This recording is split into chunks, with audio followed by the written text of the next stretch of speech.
Brief, accurate and important news of today's Monday.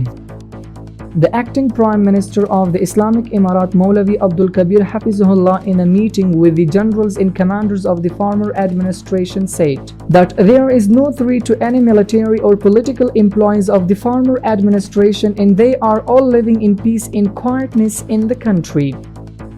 Acting Minister of Hajj and Endowment Sheikh Al-hedayat Maulavi Nur Muhammad Saqib, in a meeting with the head of religious affairs of Turkey, discussed joint collaboration, strengthening religious and cultural relations and exchange of ideas among scholars.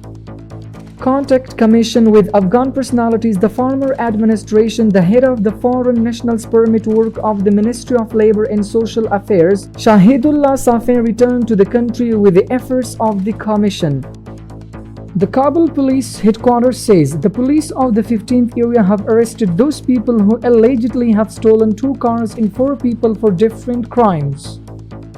The figure of tourists visiting the White Sand and entertainment area of Zazi Arif district of Paktia province increased 3 times during Eid. The reason for the increase in tourists is the overall security in the country.